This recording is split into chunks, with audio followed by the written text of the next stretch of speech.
And I'm not sure what they were looking at. Out by past rabbis. What? Okay. That's right. Wow. Come on now. That's Let's look at the block real quick. That is good. yep. Somebody, I Yep. mean, I mean, I mean, Are we come on, talking dunk of the year here, guys? come on, guys. Hello, everyone, and welcome to From the Logo. We're starting off a little different tonight with that little cold open, showing you guys what Shaedon's been up to tonight. Potentially like the dunk of the year, which that's what the buzz on the Twitter is, and on also on ESPN, where I was just watching another game too. They were saying Shaedon might have had the dunk of the year, so pretty good stuff from Portland. What do you guys think about the amount that Chauncey is playing Shaedon? Colton, I have a feeling you might have some feelings about that. Well, let's just look at Shaden's stats tonight. Okay. So Shaden got to play 33 minutes tonight. All right. Career high, 36 points, five or eight rebounds. Sorry. He had five defensive rebounds there. Five assists, a steal and a block, both in that dunk sequence there. And I mean, yeah, what can you say? That crazy sequence, right? Um, Probably top two, three most athletic player in the league, along with the likes of like Jalen Green, that level leaper athlete, right? I mean, the guy is just exciting to watch. I know that he'll have some lapses there on defense. I'm not going to argue he's the perfect player or anything like that, but man, it just frustrates me sometimes in a year where you're developing your young talent. He gets, really short chains in the minute rotation. And I think that this season should be about playing Scoot, Shaedon, big minutes when they're healthy. Shaedon has had long stretches of being healthy and getting yanked at a mistake here and there. And yes, like I said, it's not always consistent, but he's like 22 years old still, right? Play the guy big minutes. I'm of the opinion he should have been starting all year already. I know that it's hard with all the minutes. Tumani has had a really good year. Who do you start? You can't really bench Grant. Grant has been really disappointing this year. Obviously, in the perfect world, Grant would have been not there. So do you blame Joe Cronin? But gosh, man, it sucks to me that you cannot. He played 33 minutes tonight, right? And he had his career high. I would have liked to see that at 36 on the night when he's having his best night. Even more shots. He's had 26 shots, right? I want to see him be the guy that gets the most shots most nights, but usually it's not. So that's just me. I'll get off my soapbox. I've been watching. This is going to be a deep cut, guys. I've been watching House of the Dragon. Finally getting around to it on HBO Max. I know I don't know why I'm punishing myself again with another Game of Thrones show, but they have the storyline. They reference again the prince that was promised, the Targaryen that defeats the White Walkers at the end of Game of Thrones. And then, of course, they swerved us and, had Arya. Sorry, spoiler alert. They had Arya kill the Night King. Oh, And this spoiler. is Shaden Sharp is the prince that was promised. He is supposed to be the one that kills the Night King, that vanquishes the main bad guy and carries the Blazers Westeros into the next stage.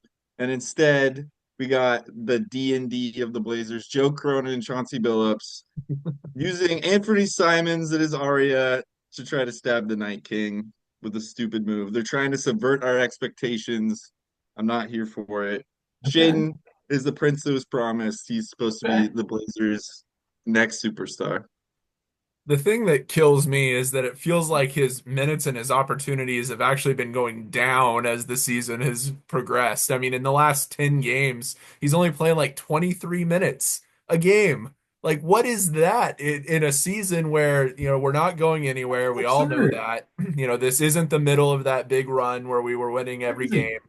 This is the last 10 in the middle of a season where we're going to be right, in the bottom third, probably right at the top of the bottom third, unfortunately. But it's not a win now season. We all know that at this point. And they're playing him less and less and less when they should be trying to develop him as a superstar player. I've said this, and Kirby basically just echoed that. I think that he is the player on our team right now who has the best chance of being a superstar player. His Easily. athleticism is just out of bounds. His shot is beautiful, and he shoots it at a pretty high percentage. He's probably got to get his defense up a little bit, but I don't know. There's some superstar players who score a lot who don't necessarily lean on their defense. I feel like he has the athleticism to be a pretty good defender. But I mean, if he's out there scoring 36, he doesn't need to be the best defender on the floor. I mean, that's a huge game, and that's the kind of player that we need. We need someone who can get points in big spurts like that as the team moves on, and it just needs to be at least partly his team moving forward. And sometimes it feels like he's like not even second or third fiddle. He's barely getting in there. I don't care if he's playing bad on defense.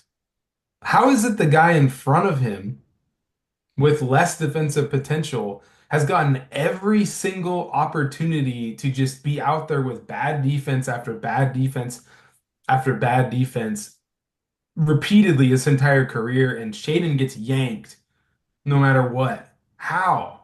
I don't understand how that's possible. And the other thing is you see stats out there. I saw a stat out there, and I don't know exactly how this exactly is determined. Anthony Simons, there was a list of players that take the the quality of shots that they take. Anthony Simons was seventh worst in the league in their shot quality, in his shot quality. So he takes like the seventh toughest shots in the league. So the guy, we've talked about it before. I don't want to go down the full road, but like, how come Shaedon gets the short leash, man? He I'll give tell you him why. give him the full leash. I'll He played tell you why, 18 Cole. minutes last game. We're developing players. 18 minutes. He's healthy. You got to find out if he's the future or not. 18 minutes is ridiculous.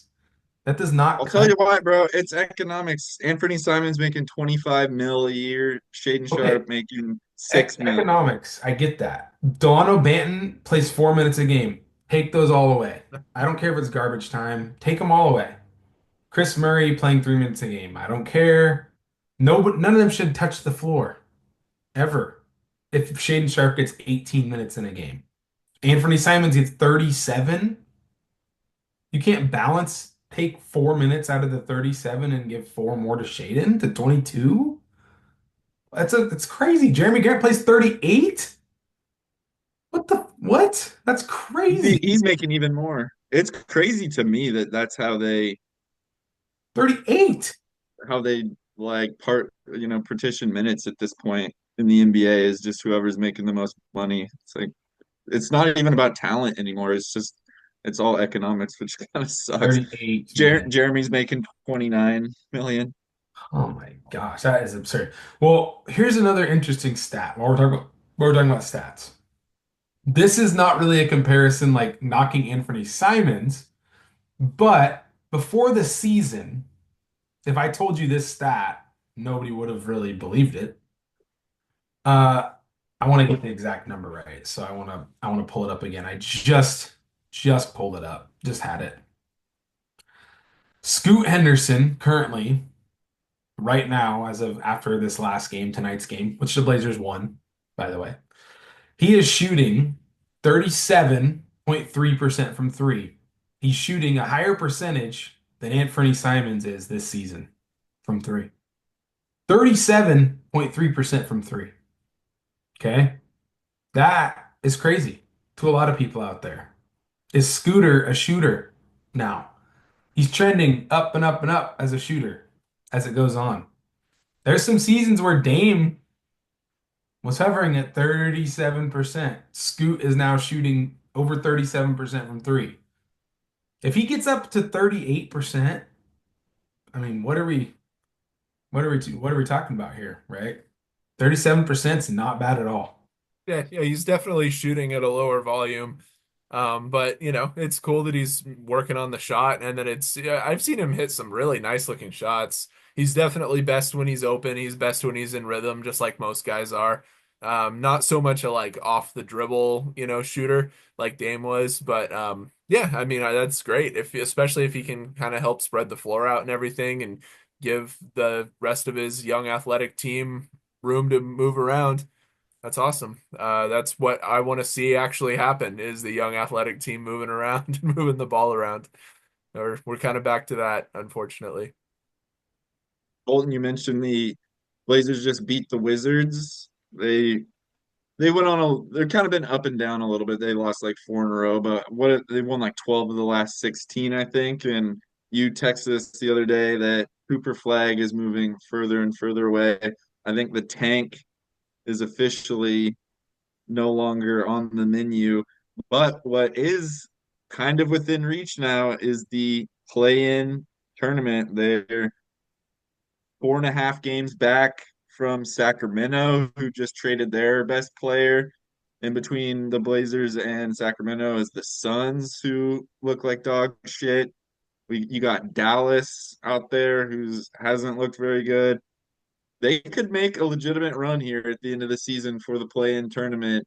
And in my opinion, at this point, because they're nowhere near the Cooper Flag sweepstakes down there, I think that they should go all in and try to get into that play-in spot because that would be the most exciting thing that's happened to this team, definitely since post Dame. Seeing them actually make a run here and actually try to be competitive.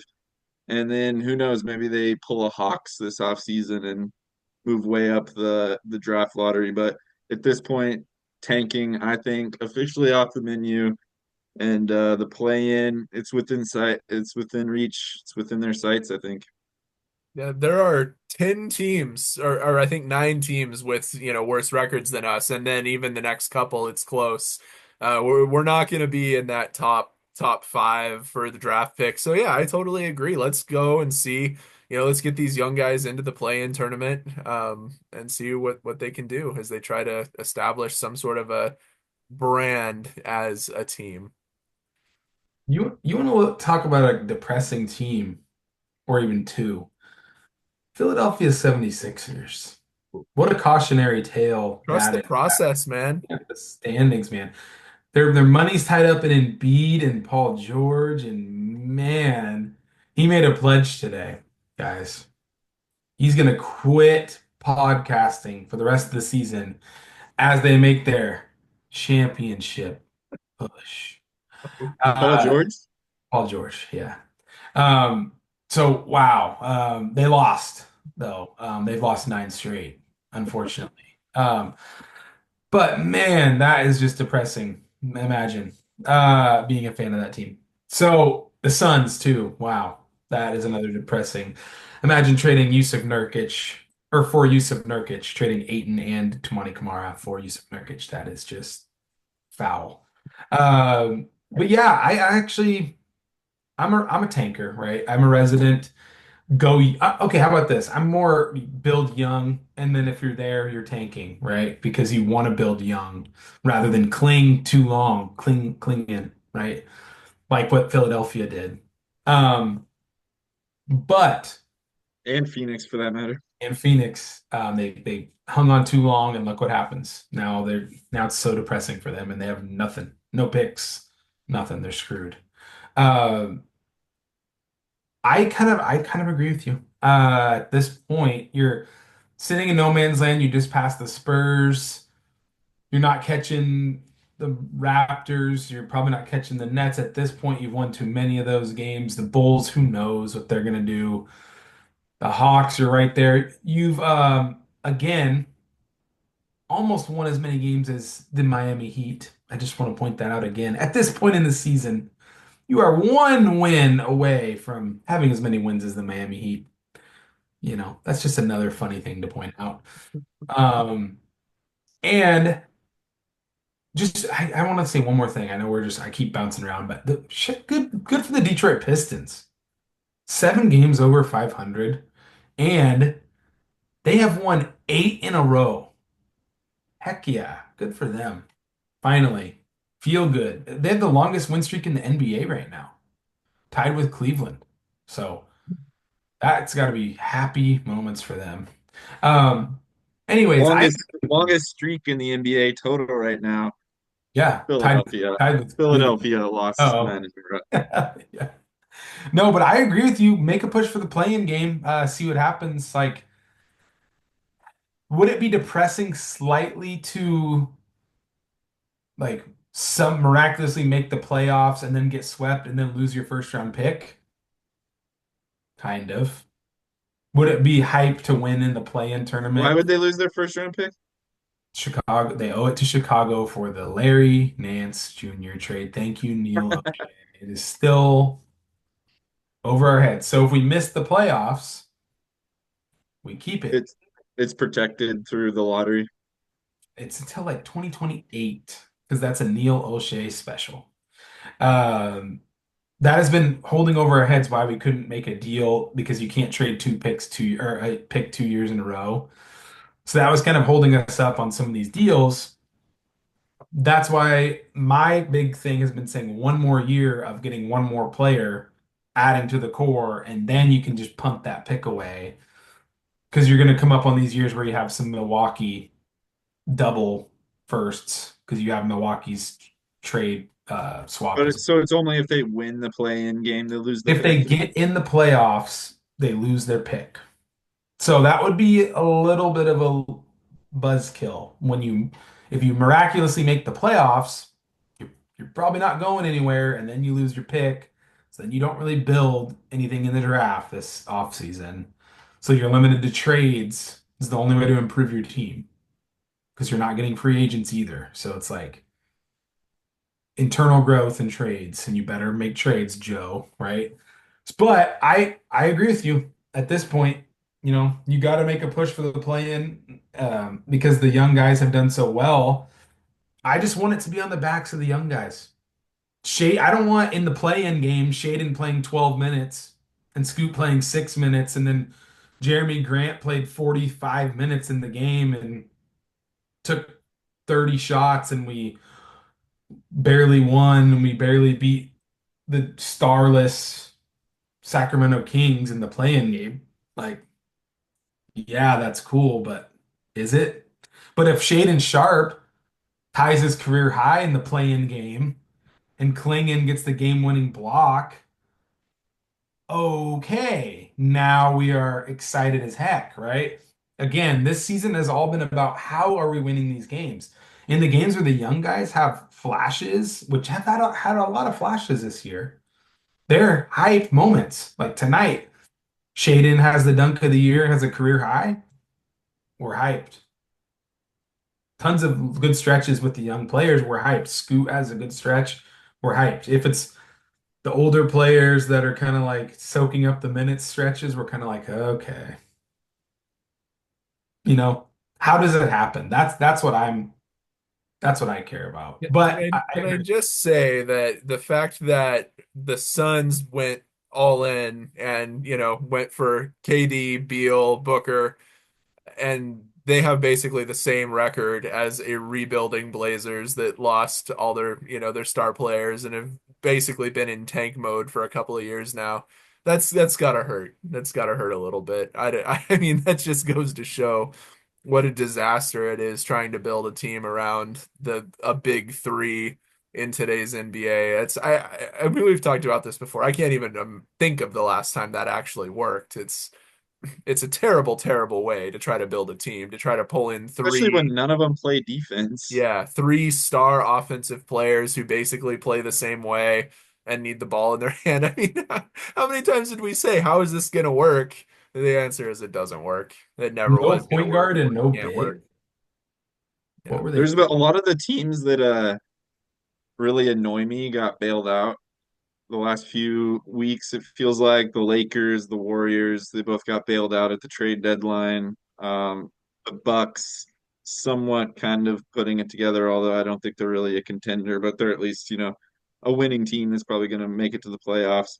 The Bucks annoy you? Yeah. But the Suns is one that is one of those teams that annoys me that has just been fun to continue to watch their demise. Do the Timberwolves annoy you? I'm not a big fan, really. I don't know if I would put them on the annoying category, but they're not usually a team that I root for. I find myself usually rooting against them.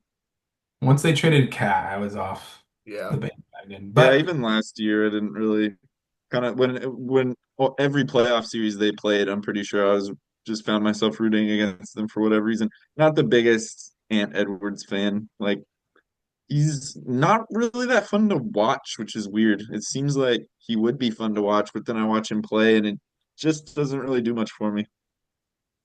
weirdly, I want to ask you guys, because the East, have the Knicks have felt kind of under the radar for me. I don't know if it's just because I haven't been fully as They engaged. got destroyed like 2 games in a row. They got destroyed by the Celtics and then somebody else too. I can't remember. They came out of the All-Star break looking like ass, but they're Yeah, still 38 and 20, so they're 38 and 20. That's my point. Like all the chatter has been about how good the Cavaliers have been, which they've been spectacular. And the Celtics, Tatum's trying to say he's the face of the NBA, which is absurd because he wasn't even the best player in his series that won the championship. Jaylen Brown was. But the Knicks, you just don't even. you know who else is starting to put it together too after a great year last year and a real slow start this year is the Pacers. I was surprised to see their record and their position in the standings because they had such a sluggish start to the year. Halliburton didn't even really look like the same player at the start of the year. He was putting offers up on the board and but looks like they got it together. They're clicking. And then yeah, you mentioned Detroit. It'll be fun to watch them in a playoff series. And then just continuing down the line, Orlando also they got both their stars back, but they have not looked anything like they did at the start of the season. So they need that shooter. They needed that shooter. They should have overpaid Keep for him. pushing it. Keep pushing it. They Maybe need it. maybe if They they do. realize their mistake this offseason, They we do can need it. make It's something happen. obvious. Yeah. That's crazy, though. Okay, listen to this. The Southeast Division standings. They lead the Southeast Division with a record of 29 and 31. That's crazy. That's just the rest of their division consists of Miami, 27 and 30, Atlanta, 27, 32, Charlotte, and Washington.